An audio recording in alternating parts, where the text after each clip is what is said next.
ऐसा नाम पुकारना। गंगा जी ने महाराज शांतनु को जो अपना परिचय दिया तो अवाक हो गए।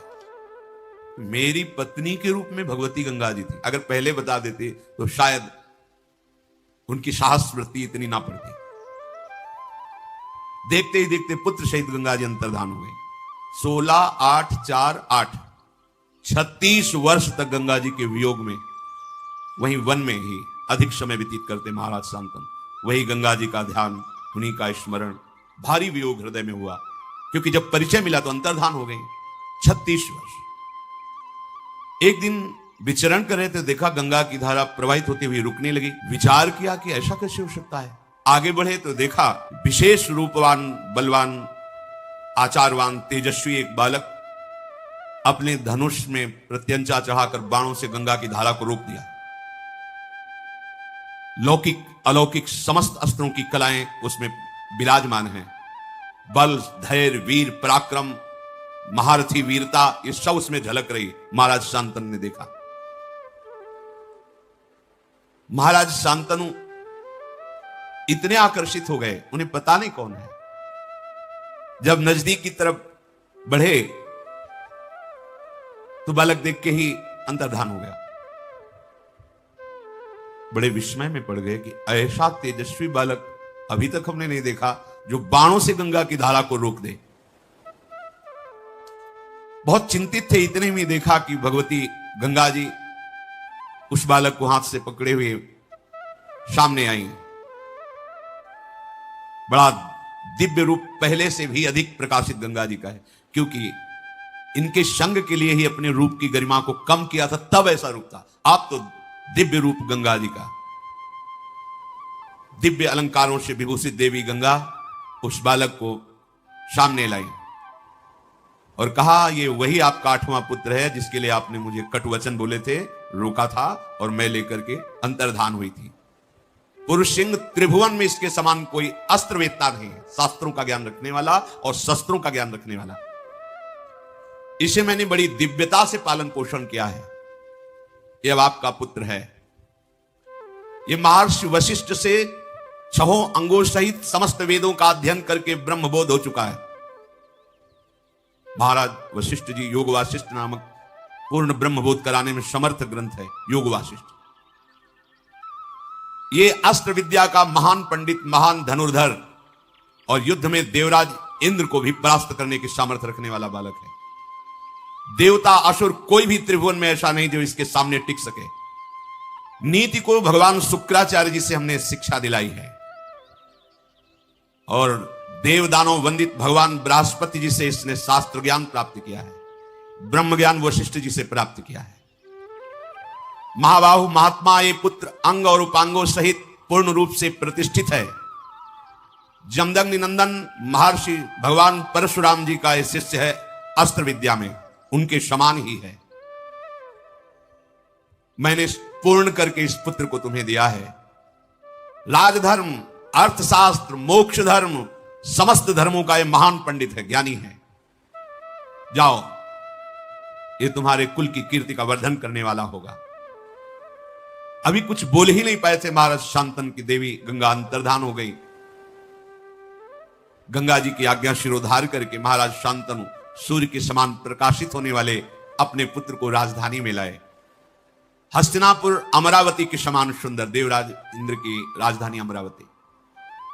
जे ही संपूर्ण प्रजा को पता चला कि शांतनु का अष्टम पुत्र जो गंगा जी ले गई थी वापस आया है, संपूर्ण प्रजा में आनंद की लहर दौड़ गई। बड़े ही सौम्य स्वभाव महात्मा, गुणवान, ज्ञानी, नीतिज्ञ, शास्त्रज्ञ, शस्त्रज्ञ ऐसे युवराज को प्राप्त करके शांतनु जी को बहुत सुख हुआ और विद्वान ब्राह्मणों को बुलाकर युवराज पद पर अभिषिक्त कर दिया।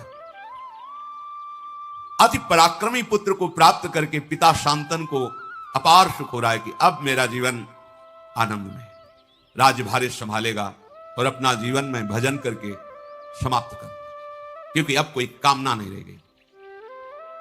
एक दिन उनको ऐसी सुगंध आई कि खींचे चले गए उस सुगंध में, घ्राणेन्द्र में। 4 योजन तक सुगंध जाती थी, योजन गंधा। खिंचते हुए सुगंध को लक्ष्य करके जब पहुंचे तो वहां देखा एक नौका में मूर्तिमान मानो सुंदरता विराजमान हो, ऐसे एक देवी विराजमान है। श्याम नेत्र हैं, किशोर अवस्था है। देखते ही महाराज का चित्त जो कह रहा था कि अब तो पूर्णता है, अब कुछ नहीं चाहिए, बदल गया। शांतनु उनके रूप, माधुर्य, सुगंध और वाणी भगवान व्यासदेव की मां है। सुनते ही मुग्ध हो गए जैसे गंगा जी पर। तो गंगा जी के वियोग से जो हृदय की दशा हुई थी, वो देवव्रत गंगादत्त से मिलने पर पुत्र के थोड़ी शांत हो गई थी। फिर वही नवीन, बहुत सावधानी की जरूरत होती, वही दशा आ गई जो गंगा जी के वियोग में थी। सीधे उतरे नाव से, तुम्हारा घर कहां है बताया, वहां गए। चक्रवर्ती सम्राट है। जे ही देखा निषाद ने कि महाराज पधारे, प्रणाम किया, अर्घ दिया, पूजन किया। महाराज मेरे तो भाग्य खुल गए, आप जैसे प्रतापी राजा यहां पधारे हैं, क्या आज्ञा है, क्या सेवा करूं? वो जो नौका में विराजमान युवती है तुम्हारी पुत्री है? हाँ महाराज, मैं तुम्हारी पुत्री का वरण करता हूं और उसको मांगने आया हूं तुमसे। महाराज, ओहो, मुझे चिंता थी कि इतनी सुंदर पुत्री का वरण कौन, किसके साथ करूंगा, मेरे पास तो धन नहीं, संपत्ति नहीं। भगवान ने मेरी बात सुन ली। आप जैसा तेजस्वी, आप जैसा महान सम्राट स्वयं मांगने आया, ये तो मेरी पुत्री का भाग्य और मेरा भी भाग्य है। परंतु आप राज्य के अधिकारी मेरी पुत्री के नहीं, पुत्री का अधिकार मेरे हाथ पर है। तो अब मैं जैसा कहूंगा वैसा आपको करना होगा, तब आपको पुत्री मिलेगी। राजा के रूप में आपका स्वागत कर लिया, पर पुत्री मांग रहे हो तो उसके लिए मेरे पास शर्त है। उस शर्त को पूरी करो और पुत्री को ले जाओ। यदि आप मेरी पुत्री को अर्धांग में विराजमान करना चाहते हो तो सत्य को सामने रखकर मेरे सामने प्रतिज्ञा करो, इससे जो संतान होगी वही हस्तिनापुर के सिंहासन पर विराजमान होगी। शांतनु ने कहा, ऐसा कभी नहीं हो सकता, मैं गंगा पुत्र देवव्रत के स्थान को किसी को नहीं दे सकता। तुरंत वहां से चल दिए। अब हृदय में वही विरहाग्नि जो गंगा जी के अंतर्धान होने पर हुई थी।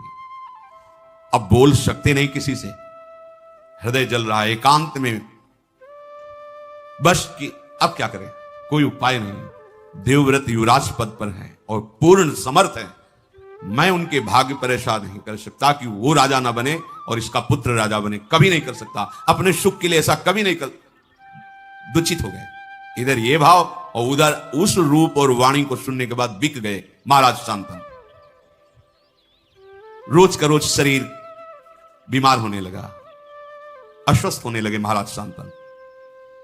देवव्रत ने एक ही दृष्टि में देखकर पहचान लिया कि कोई आंतरिक विषय है जिस पर महाराज अस्वस्थ हो रहे हैं। जाकर के प्रणाम किया और कहा, पिताश्री आपका कुशल मंगल। भूमंडल का क्या कोई ऐसा भी नरेश है जो आपकी आज्ञा का पालन नहीं कर रहा? आप आदेश कीजिए, अभी मैं उसको परास्त करके आपके चरणों में। या कोई आपकी ऐसी आंतरिक दुख वृत्ति है जो आप किसी को बता नहीं सकते? अब आपका मौन रहना ठीक नहीं, आपके स्वास्थ्य के लिए। आप चक्रवर्ती सम्राट पद पर हैं, आपको बोलना ही होगा, आपको हमसे बात करनी होगी। आपकी कांति मलिन हो रही है, आपका शरीर पीला हो रहा है, आप खिन्न हैं, साधारण बात तो है नहीं, ये कोई रोग नहीं है। मैं जानता हूं कि मैं प्रतिकार कर सकता हूं आपके इस चिंतन का, पर आपको उत्तर देना होगा।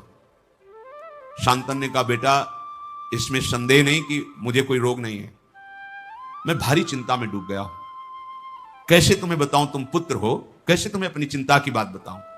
पर जब तुम पूछ रहे हो तो तुम इस विशाल वंश के मेरे एक ही पुत्र हो।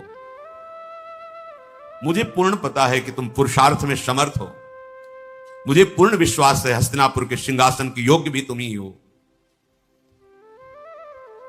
पर मैंने एक नवयुवती देखी तो मैंने विचार भी किया कि अगर एक पुत्र पे कोई संकट आ जाए तो पूरा का पूरा सिंहासन खाली।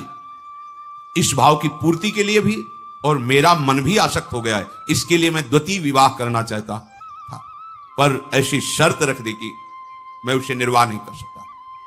तुम्हारा कल्याण हो, तुम आनंदित रहो, तुम शूरवीर हो, कभी किसी बात को सहन ना कर सको ऐसा नहीं, धैर्यवान हो, मेरी बात को